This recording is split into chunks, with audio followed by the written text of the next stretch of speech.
Bienvenue à ce nouveau webinaire Cision de la série des marques éclairées. Je suis ravie de pouvoir animer ce nouveau webinaire qui va mettre en lumière aujourd'hui la marque Massif. Alors, pourquoi Massif? Parce que nous avons eu l'occasion de découvrir la dernière campagne de communication au début de l'année. Et finalement, en discutant avec le directeur de la communication, j'ai pu découvrir que derrière cette campagne de com, il s'était passé quelques années de réflexion, 3 ans pour être exact, autour finalement de la raison d'être de la Massif, de son renouveau, de sa nouvelle image, et ça a conduit justement à cette campagne de communication, d'où le sujet du jour. Finalement, est-ce que la raison d'être est une raison de dire? Est-ce que arriver à définir sa raison d'être est finalement un sujet de communication, ou est-ce qu'il faut adapter sa raison d'être pour la transformer en une campagne de communication à succès? Alors, avant de commencer le sujet, j'aimerais faire un rapide sondage auprès de vous, chers auditeurs, qui êtes souvent des fidèles, mais on a aussi des nouveaux. J'aimerais savoir qui d'entre vous connaît l'entreprise Cision. Allez, je vous laisse quelques secondes pour répondre, pour vous mettre dans le bain.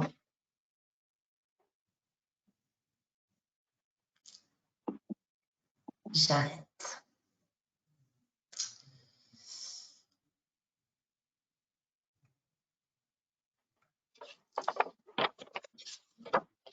Eh bien, écoutez, vous êtes 56% à nous connaître et 44% à nous découvrir. Alors, je vous souhaite la bienvenue à tous, mais un bonjour particulier à nos nouveaux arrivants. Je vais me permettre quand même de vous dire qui est Cision en quelques secondes pour ceux qui ne nous connaissent pas. Bienvenue à vous.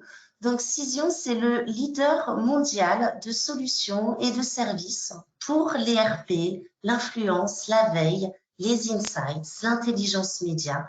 Bref, nous travaillons l'information, quelle que soit sa source, TV, radio, réseaux sociaux, podcasts, toute l'information, et Dieu sait qu'on est noyé sur l'information en tant que communicant ces dernières années. Eh bien, nous travaillons cette richesse pour en faire des leviers actionnables pour vous, chers communicants, pour prendre des décisions éclairées. Et d'ailleurs, finalement, si vous n'aviez qu'une seule chose à retenir, ce serait que Cision est un éclaireur de marque. Donc, notre rôle, c'est de rendre visibles vos marques et de vous partager une certaine vision de votre marque à travers toutes ces informations. Voilà, je m'arrête là et on va revenir au sujet qui nous anime aujourd'hui. La raison d'être est-elle une raison de dire? Et pour justement répondre à cette question, j'ai le plaisir d'accueillir Alban Gonor. Bonjour Alban. Bonjour Cindy, bonjour à toutes et tous. J'espère que vous allez bien. Je vais très bien, je vous remercie. Moi, Alban, je vais faire référence à vos études finalement.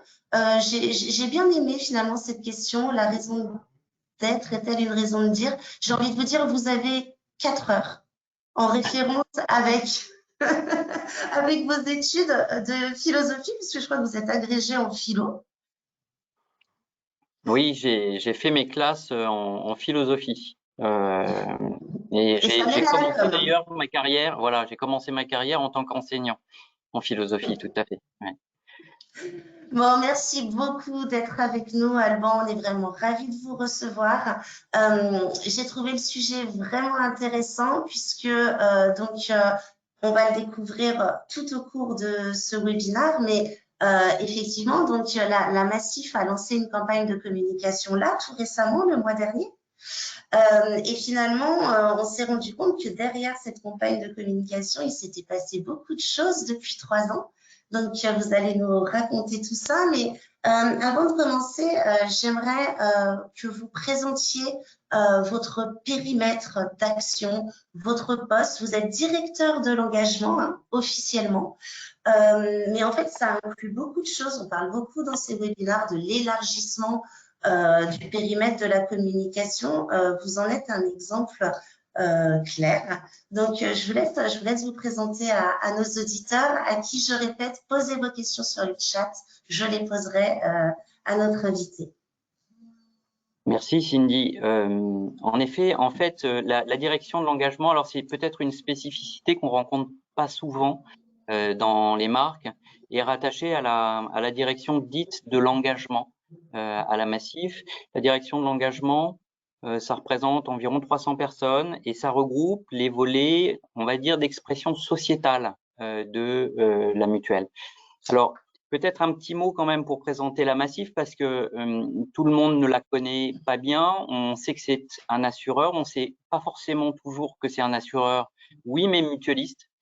Donc qui a trois grandes activités. D'abord l'assurance IARD, l'assurance habitation auto, l'assurance santé et prévoyance, et puis l'épargne et la finance.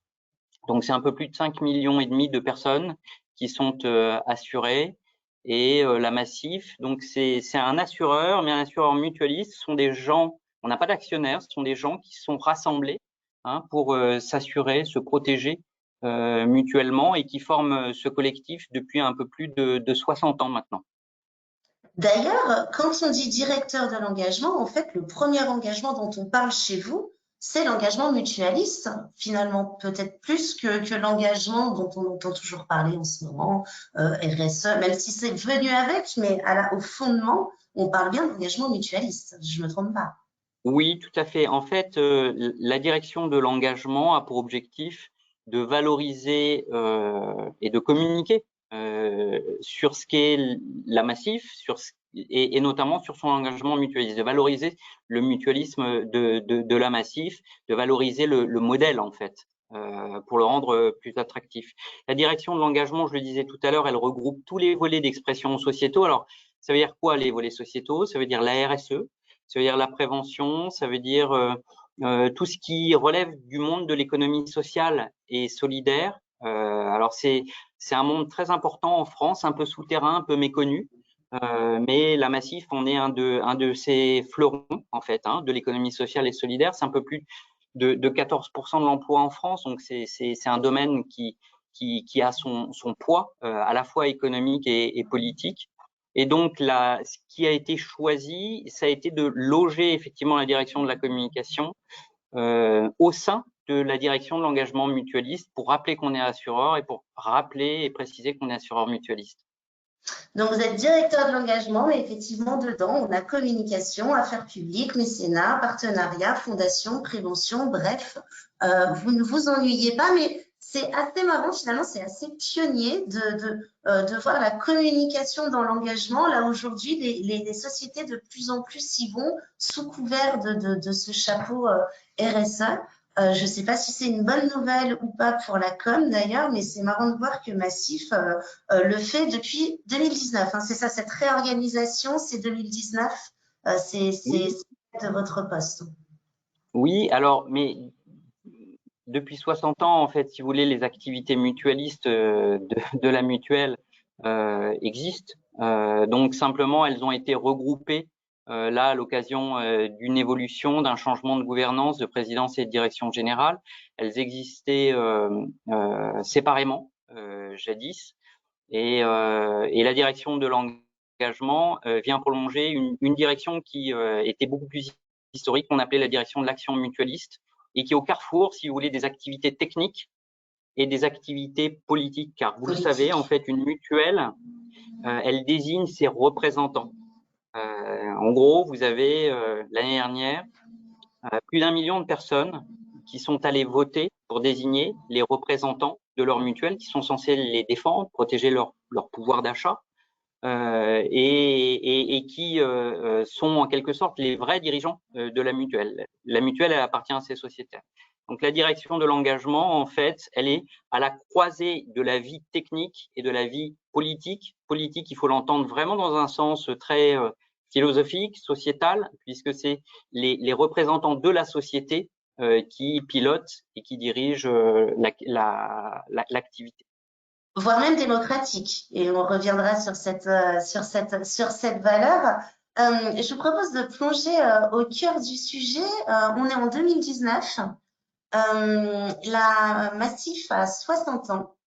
Et là, finalement, il y a une espèce d'alignement des planètes qui font que vous avez dû l'idée, un projet, j'allais dire une mission, raison d'être. Alors, racontez-nous, qu'est-ce qui s'est passé? Pourquoi ça a été en 2019 un moment important, peut-être le moment pour justement se reformaliser, se retrouver, se reconcentrer. Racontez-nous un petit peu tout ça. Si vous voulez, en fait, on a suivi avec beaucoup d'attention et de sympathie tout ce qui se passait à l'extérieur de la mutuelle, notamment avec la loi Pacte, avec les entreprises à mission, comme les autres entreprises. Massif est une entreprise comme les autres, mais comme les autres, elle n'est pas tout à fait une entreprise comme les autres, comme le disait aussi notre fondateur. Et je vous parle de notre fondateur parce qu'en 2019, il est décédé. Donc, il s'appelle Jacques Vendier. On l'appelait le pape du mutualisme. Et après 60 ans, et parce que nous étions sensibles à ce qui se passait autour des débats de la loi Pacte, on s'est posé la question de savoir comment nous aussi, nous pouvions répondre à cette interrogation de la raison d'être. Et conformément à ce que nous sommes, c'est-à-dire vous avez employé tout à l'heure le mot entreprise démocratique ou démocratie dans l'entreprise, et effectivement les gens votent pour désigner leurs représentants ou pour s'engager eux-mêmes en tant que délégués national ou mandataires ou administrateurs dans la mutuelle. En fait, on a décidé de faire les choses de manière très collective, très participative. Vous savez, il y a plusieurs manières d'écrire une raison d'être. La plupart des entreprises en font, en tout cas des entreprises dites engagées, en font l'expérience. Vous dites que vous consultez largement et puis vous écrivez à quelques-uns, voire tout seul, une formulation de raison d'être. Nous, on a fait le pari un peu fou de se dire que la démocratie dont on est issu, qui nous habite dans notre identité depuis toujours, il fallait la réveiller pour cette raison d'être, et on a proposé à la totalité de nos parties prenantes, 15 000 personnes, de répondre à la question comment vous vivez la Massif aujourd'hui, comment vous imaginez sa mission demain. Et on a créé un joyeux bazar démocratique pendant plusieurs semaines. On a eu près de 75 000 contributions en 4 semaines, ce qui était assez incroyable. Et on a pu découvrir à l'interne, à l'externe, avec nos salariés, tous nos salariés ont été consultés et non seulement consultés, mais ont pu travailler à la formulation. Alors ça, c'était un exercice particulièrement délicat pour lequel on était accompagné notamment par les mines et par d'autres observateurs extérieurs. Et donc, ça a donné cette foule de contributions. Et de là est sortie une formulation évidemment ramassée, et puis d'autres choses dont vous voulez peut-être qu'on les évoque.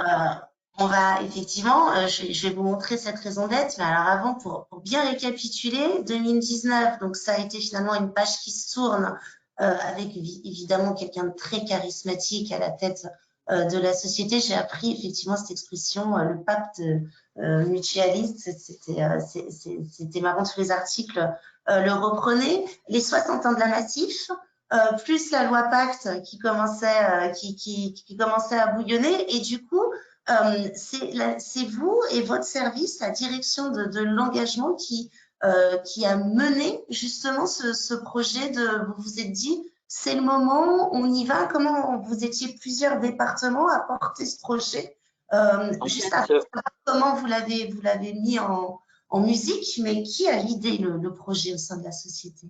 En fait, au tout départ, Cindy, ce qui se passe, c'est que il y a un changement de gouvernance, et on se dit, mais voilà, il faut peut-être embarquer le collectif dans sa réflexion un peu prospective sur l'avenir de la Massif.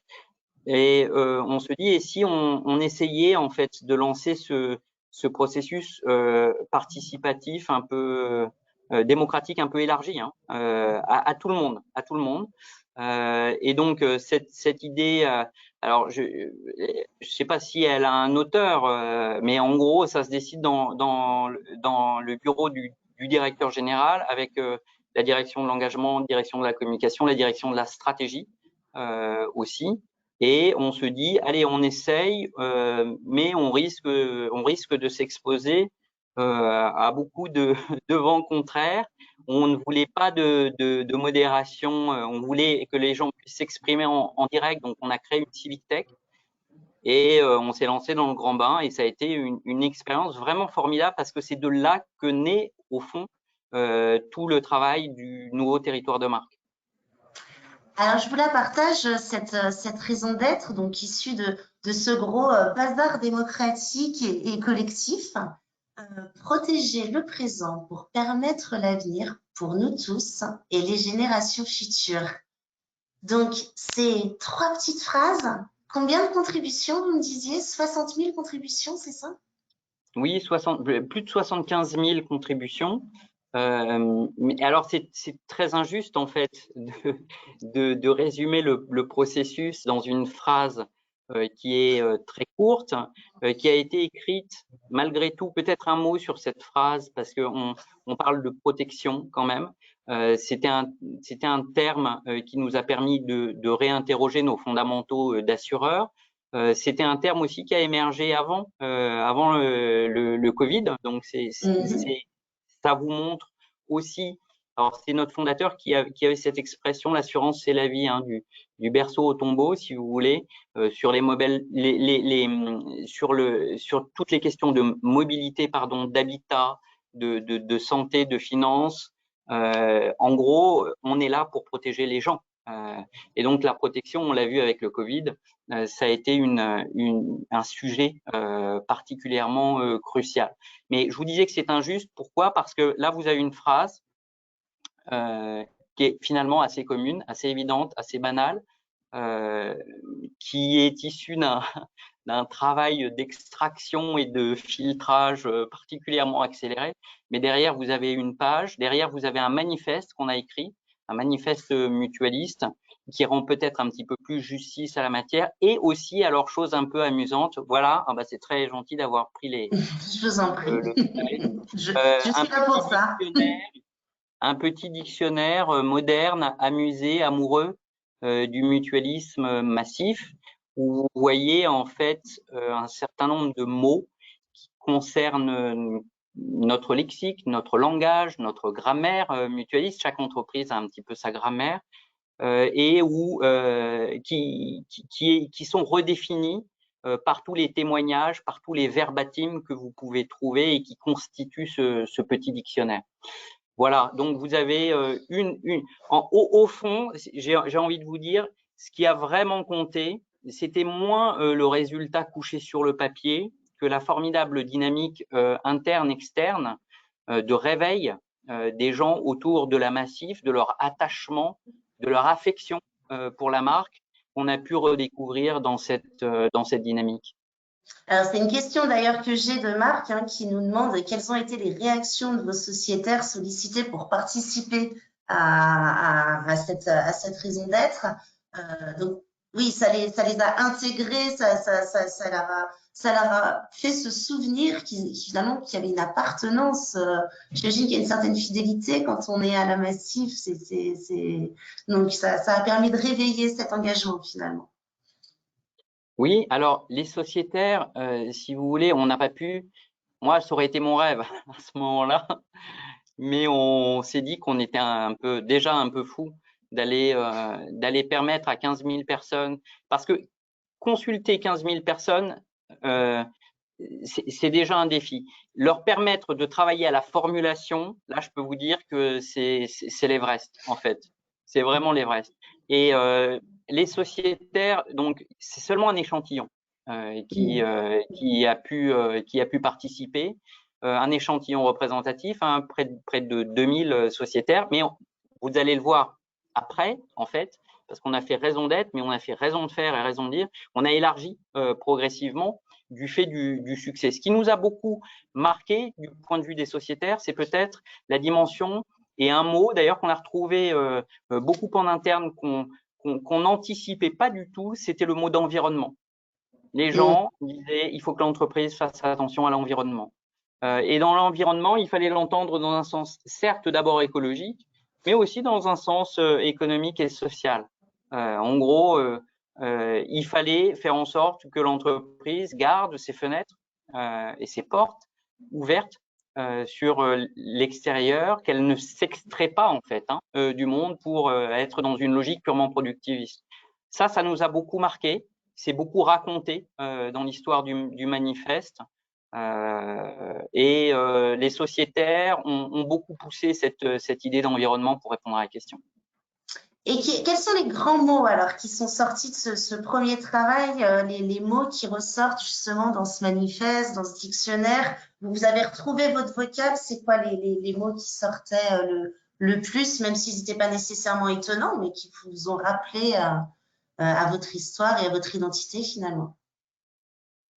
Alors, il y a beaucoup de mots que vous allez retrouver dans le territoire de marque, sur notamment. Alors, il y a deux mots que je peux peut-être citer parce que, au fond, ce sont les deux mots qui sont ressortis des consultations qui ont suivi pour qualifier peut-être la Massif. Et je les trouve très significatifs. C'est écouter.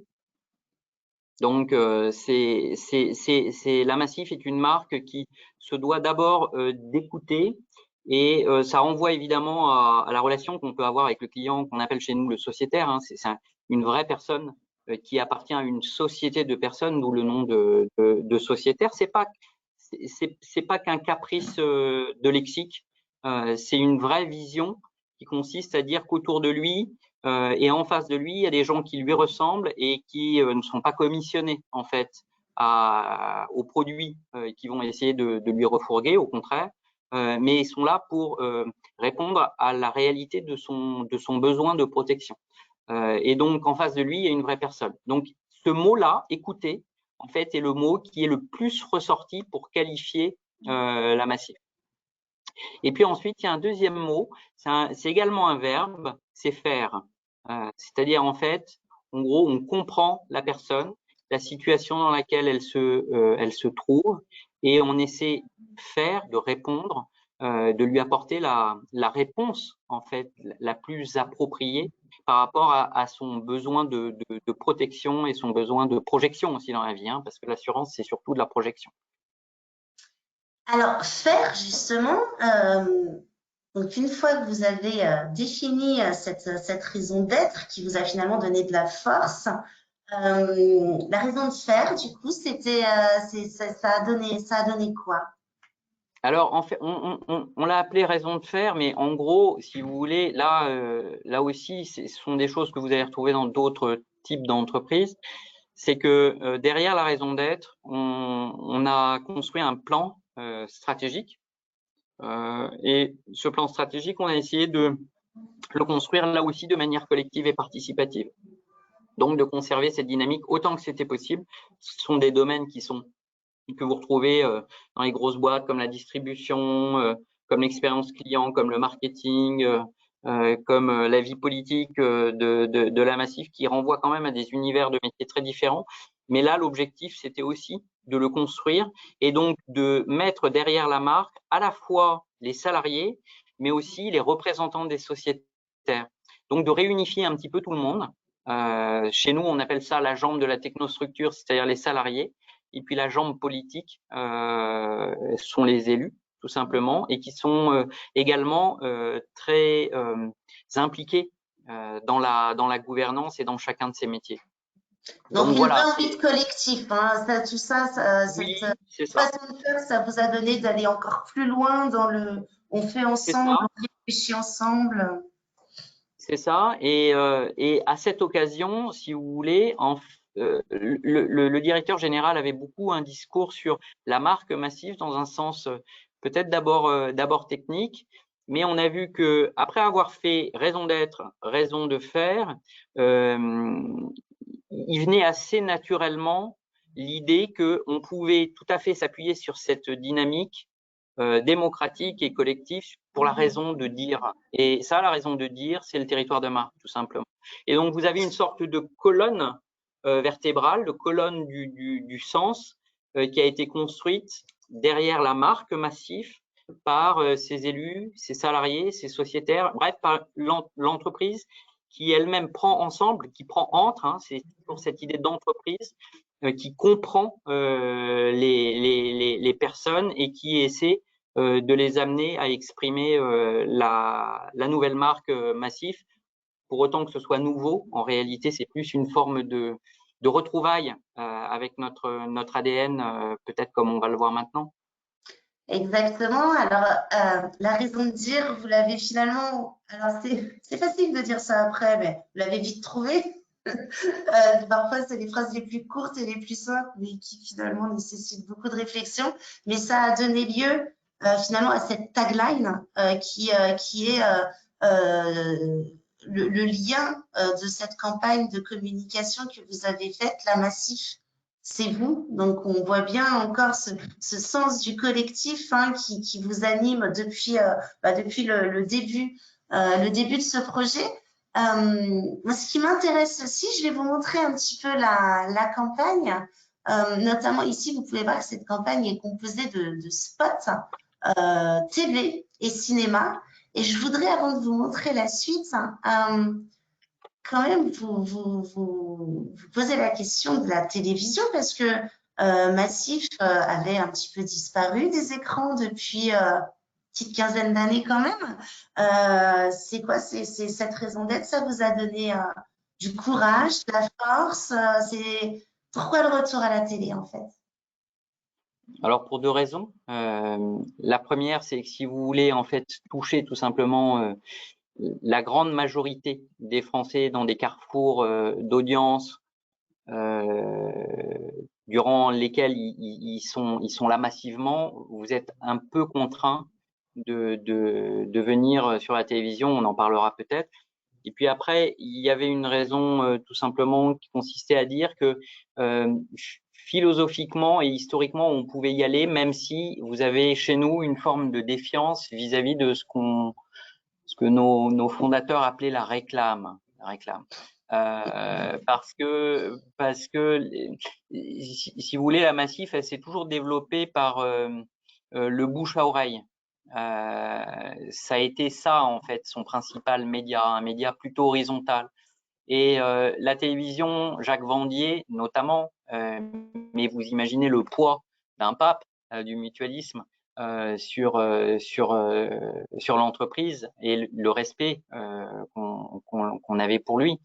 Avait une forme de défiance vis-à-vis d'un discours qui se décide quelquefois dans une agence parisienne, la Massif et niortaise, comme pas mal de mutuelles, d'en haut et de loin à l'endroit d'un consommateur passif. Or lui, le consommateur était tout sauf un consommateur, c'était une personne active. Et donc il y avait vis-à-vis de ce média-là toujours des précautions. Il disait le bien ne fait pas de bruit, le bruit ne fait pas de bien. C'est une citation Je la connaissais pas, elle est pas mal. alors, elle est pas de lui, hein, elle est de Saint-François de Sales, mais ça vous donne la teneur en fait culturelle, un peu protestante si vous voulez, de nos univers de l'économie sociale et solidaire. Donc pourquoi la télévision? Bah, pour des raisons d'abord qui consistent à se dire si on doit communiquer, alors on ne peut pas faire l'impasse de la télévision. Média de Comme masse. si, alors, ça a été de grands débats en interne, hein, je ne vous cacherai pas. Mais bon, moi, c'est ce que j'ai expliqué. On ne peut pas jouer au football sur un quart du terrain.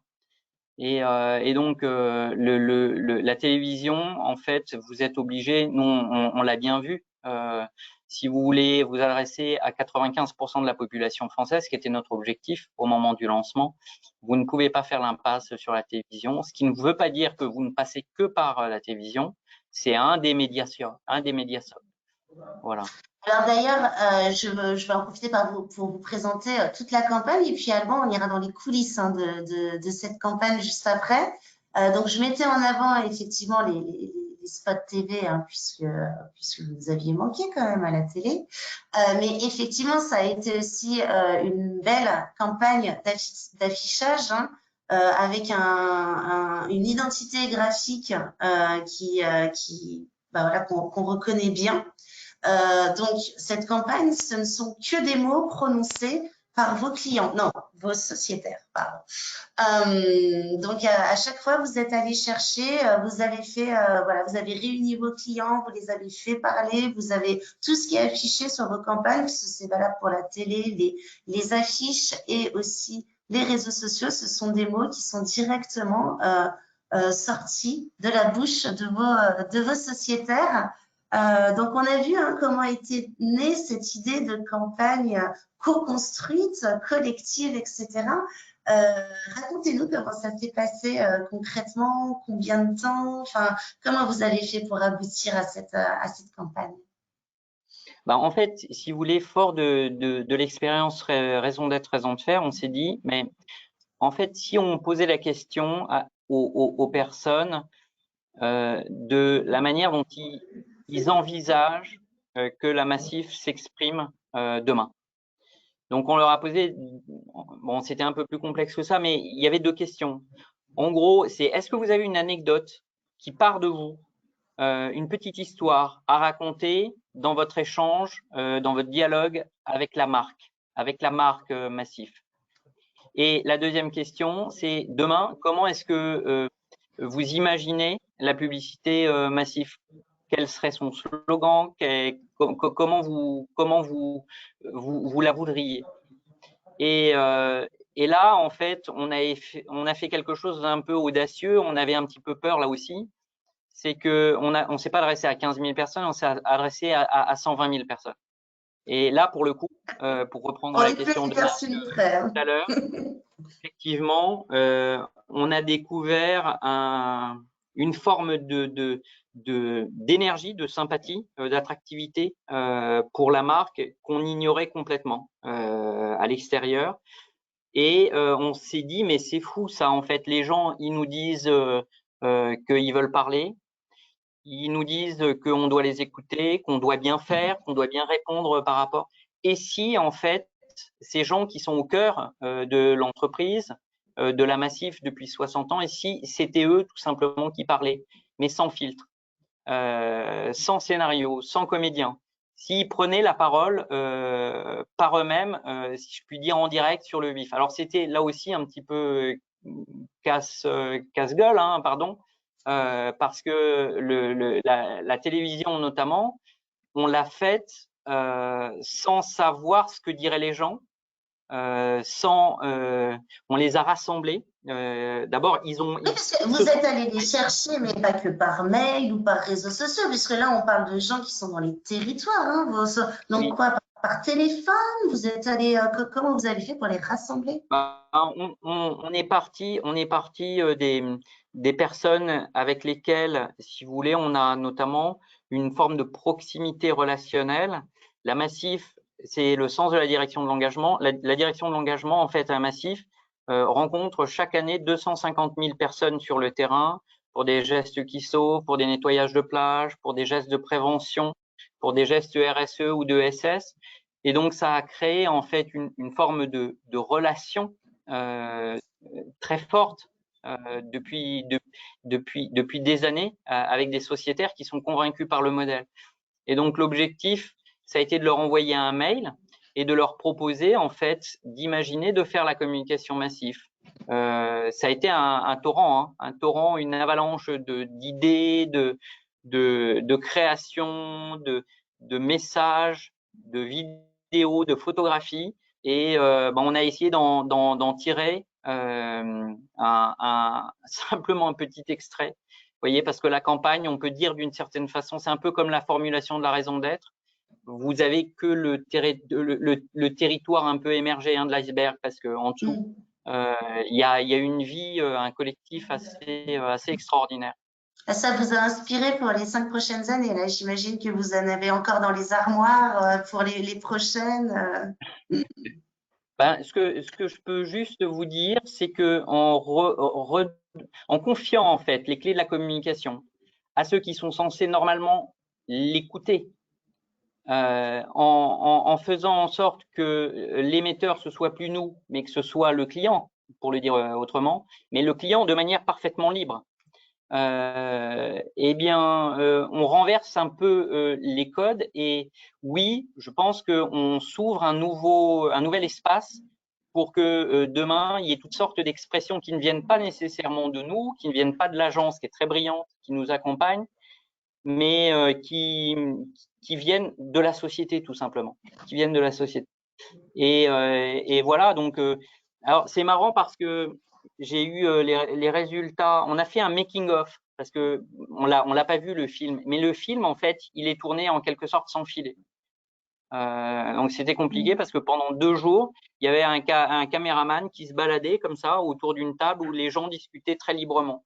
On n'avait pas toujours de chance parce qu'il y a des choses géniales qui étaient dites Qui se parfois, et le disait. caméraman n'était pas en face et on n'avait pas le plan. Donc on a plein de choses effectivement dans les placards et dans les bandes, mais on a eu l'heureuse idée de faire un making of. Et je trouve que ça raconte beaucoup du modèle et des attentes de la communication d'aujourd'hui parce que le making of et probablement parce que les gens voulaient vérifier si c'était vrai, si c'était pas un petit peu traficoté tout ça. On a eu plus de 4 200 000 vues en moins de 2 semaines, ce qui est quand même absolument incroyable. Voilà, c'est-à-dire que le making of, d'une certaine façon, A presque mieux marché que.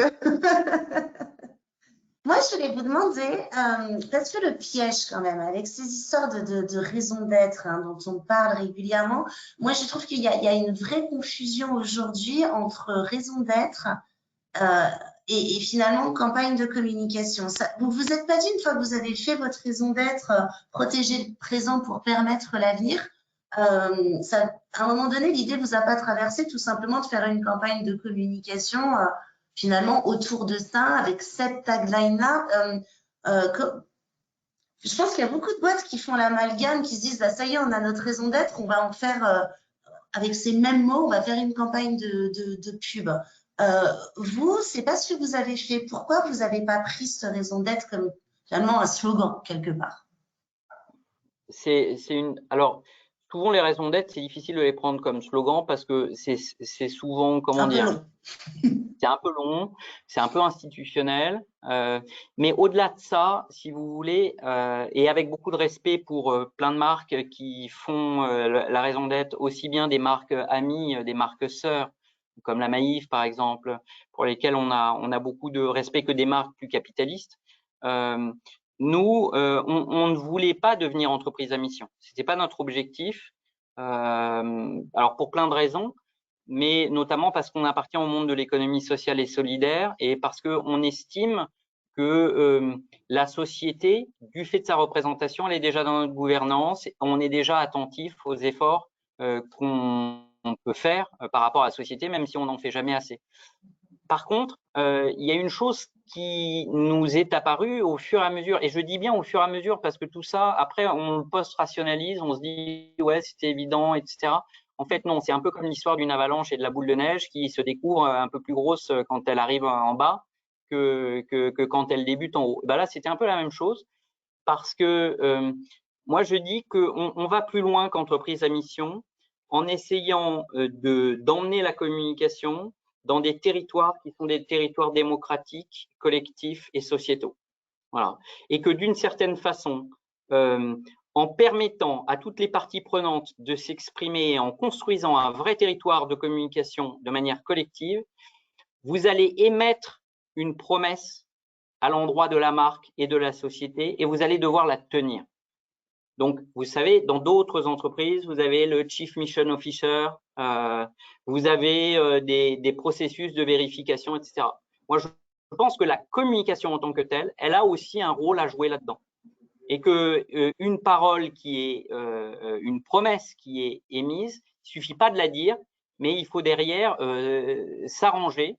Et c'est ce qu'on essaye de faire pour la tenir, pour vérifier que ce territoire de l'écoute, de la proximité, de la transparence, de la sincérité relationnelle telle qu'on la met en place, elle peut se prouver, s'éprouver au quotidien relationnellement. Donc voilà, si vous voulez, il y a chez nous une volonté de ne pas aller utiliser la raison d'être pour la communication, mais plutôt d'utiliser la communication au service d'une raison d'être qui ouvre l'entreprise à la société. C'est très intéressant. Là, je note un peu vos phrases chocs de philosophes parce qu'elles m'inspireront pour le prochain webinaire. Bon, eh ben, écoutez, super. Moi, je voudrais faire un petit sondage quand même auprès de ceux qui nous écoutent. On va maintenant parler dans une dernière partie, finalement, de l'impact de cette campagne de communication. Et je voudrais justement vous poser une petite question. Est-ce que vous l'avez vu, vous qui nous écoutez, cette nouvelle communication massive? Je vous laisse répondre. Je vous laisse 3 secondes. Hein. Allez, c'est parti. Ah, on est un petit peu plus bas. 70% l'ont vu. 70% l'ont vu, 30% ne l'ont pas vu. Mais écoutez, je vous enverrai le clip à l'issue de ce webinaire. Et comme je vous le disais, on va passer à l'impact de cette campagne de communication parce que c'est aussi ça la com, hein, une notion d'impact, d'efficacité à laquelle je tiens beaucoup. Et on va parler de différents impacts, mais déjà un impact en termes classiques, c'est-à-dire très impact au niveau de la communication. Quelle audience elle a touché?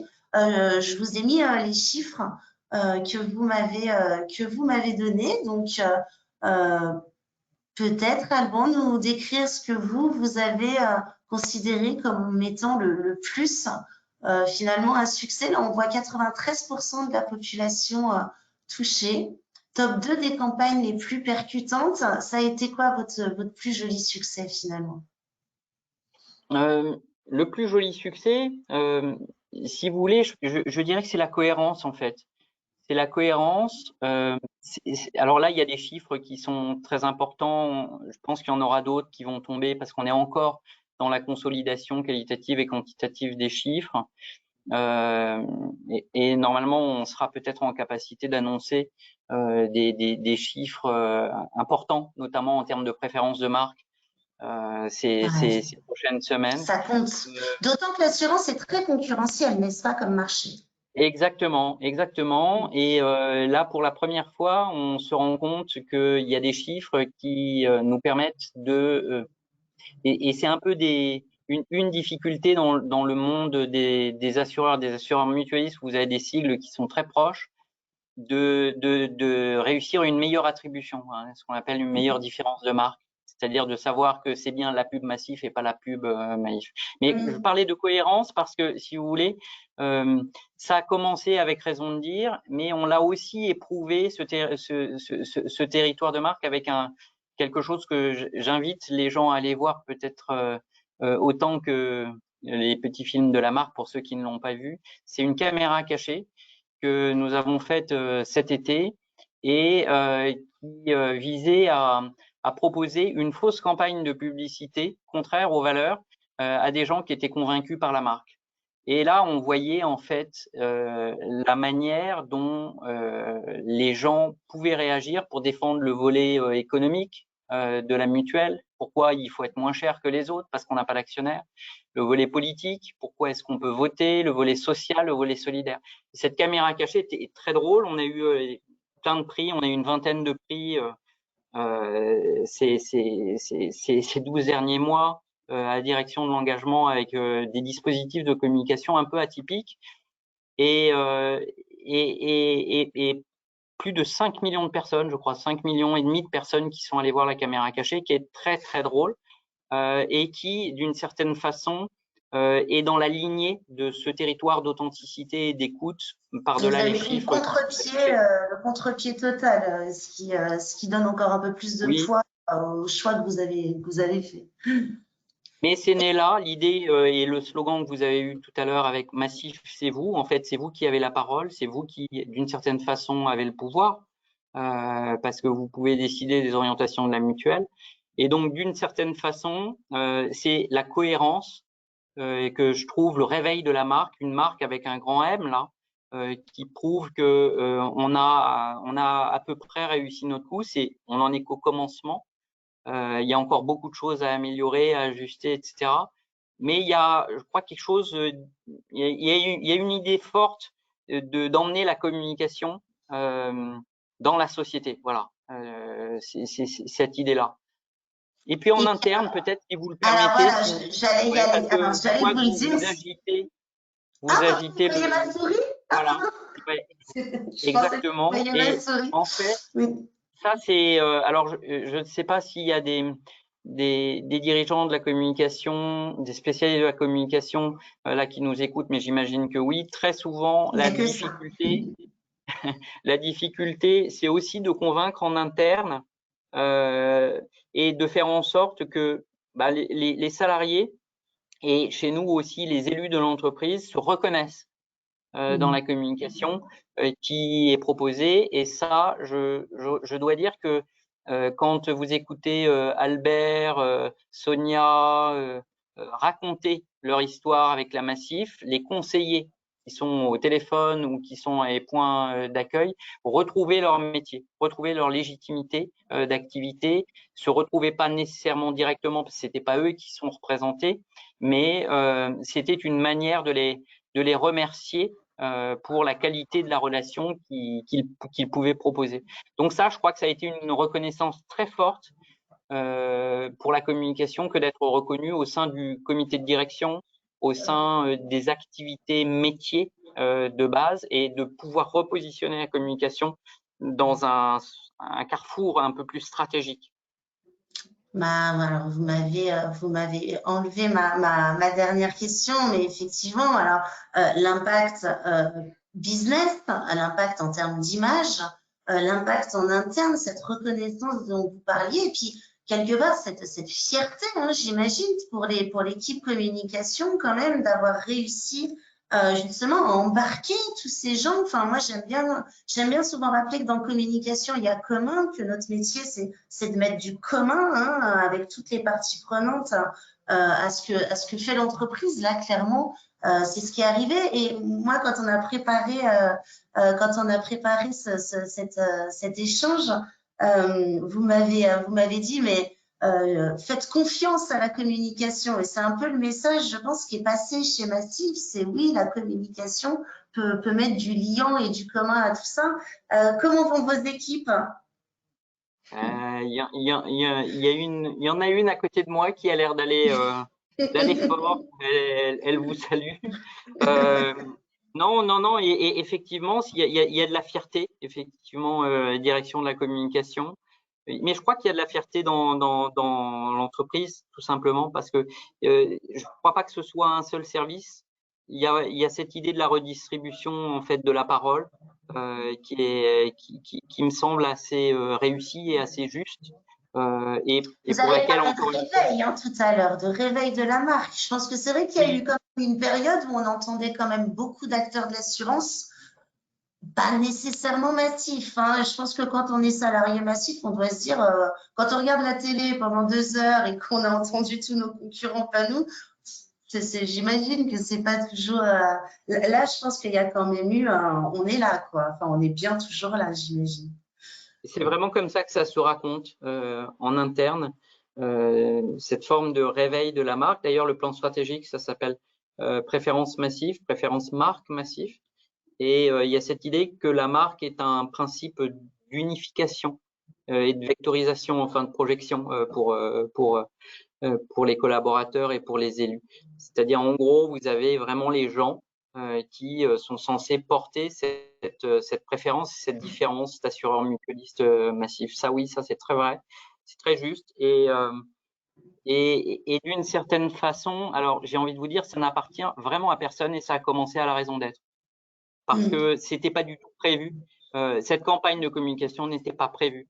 Et en fait, c'est voyant petit à petit cette attractivité et ce réveil progressif de la marque, on s'est dit, bah, quand même, ça vaudrait quand même le coup d'aller le signifier à l'externe. Et voilà, c'est maintenant l'avalanche est en route. Donc, à tous nos auditeurs, hein, je ne sais pas si vous avez eu l'occasion de porter un projet raison d'être dans votre société. C'est quand même assez dur, hein, parce que c'est quelque chose de lourd à porter. Qu'est-ce que vous auriez comme petites astuces à donner aux communicants qui nous écoutent pour justement aller à la porte de la direction et de leur dire peut-être, n'oubliez pas peut-être cette valeur marque, cette valeur comment on peut initier un tel projet qui est très transverse, hein, et qui fait évidemment qui donne beaucoup de valeur à la com, mais qui donne beaucoup de valeur à l'entreprise elle-même. C'est parfois dur, non? À un moment donné, c'est ce que je disais, les planètes se sont alignées, vos 60 ans, une envie de se reconstruire. Euh, sur quoi il faut peut-être aller appuyer pour pouvoir défendre un projet aussi lourd que qu'un projet de raison d'être? Alors, je sais pas si je peux me permettre d'inviter les gens qui sont autour de la table à reproduire ce qui s'est fait, parce que je pense que le propre de la communication, c'est d'être juste et en résonance avec la marque, avec l'histoire, avec l'entreprise. Par contre, ce qu'on a pu constater quand même, y compris chez nous, c'est de voir à quel point dans le public aujourd'hui, les gens attendent, au-delà de l'utilité du produit, hein, la qualité, le prix, etc., une forme d'utilité sociale et de sincérité, d'authenticité du positionnement de la marque par rapport à ses engagements sociétaux, par rapport au discours, si vous voulez, que la marque peut proposer par rapport à la société. Ça, oui. Maintenant, je n'ai pas de, je n'ai pas d'astuce, je n'ai pas de conseils, si ce n'est que d'être juste, précisément, d'une part, et puis d'être sincère dans la communication qui est produite. Voilà, c'est ce que je peux peut-être dire à mon humble niveau, parce que je pense que selon les situations, elles sont toutes évidemment différentes, hein. En tout cas, n'hésitez pas justement à parler des impacts directs et collatéraux qu'un tel projet, tous les bénéfices qu'il peut y avoir en interne, à l'externe, enfin sur vraiment l'adhésion que ça peut susciter. Et puis professionnellement parlant, vous savez que chez Cision, on est toujours du côté de la communication. Et c'est vrai que on fait souvent des études pour savoir comment vont les DIRCOM, comment se porte la légitimité de la com en entreprise, et qu'on a des chiffres qui nous font pas tout le temps plaisir, comme par exemple celui que vous pouvez voir à l'écran d'une étude qu'on avait faite l'année dernière sur la place de la com en entreprise, où finalement 58% nous disaient être pas peu ou moyennement épanouis. Et quand on pointait du doigt souvent une écoute insuffisante, hein, des communicants, que la direction n'écoutait pas nécessairement la communication. On sait aussi, en tout cas d'après cette étude, que seulement 37% des DIRCOM sont au codir de leur entreprise.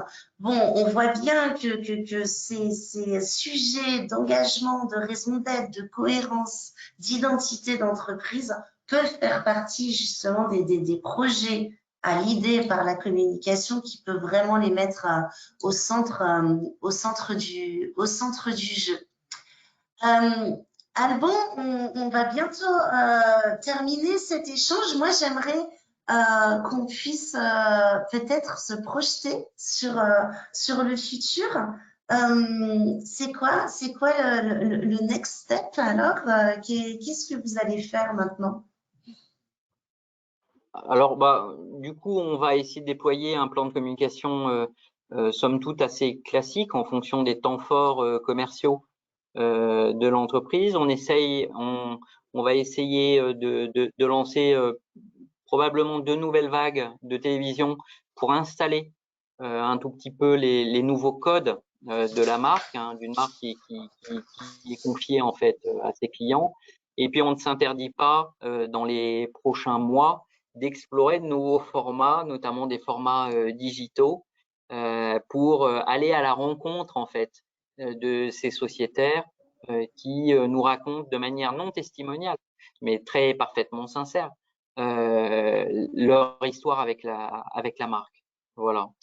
Et puis j'imagine que ça va aussi se diffuser dans d'autres sphères qui sont aussi sous votre périmètre. Je pensais notamment à la fondation ou peut-être même dans vos affaires publiques, se dire comment tout ça peut se diffuser aussi dans ces strates-là. C'est cette cohérence-là que vous allez rechercher dans les années à venir peut-être? Oui, bah, je vous donne un exemple qui va vraiment dans le sens de ce que vous indiquez. La communication, d'une certaine façon, on a voulu la faire descendre de son échelle institutionnelle pour faire en sorte qu'elle soit parlée par les gens de manière, comment dire, horizontale, quoi. Que ça se communique de bouche à oreille. De la même façon, la prévention, vous voyez, c'est un des domaines que nous animons à la direction de l'engagement.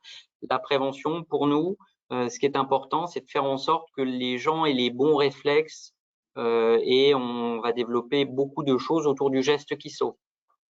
Se protéger soi-même, mais protéger aussi la personne qui, devant vous, peut s'évanouir. Vous parliez d'épanouissement, mais là, je vous parle d'évanouissement.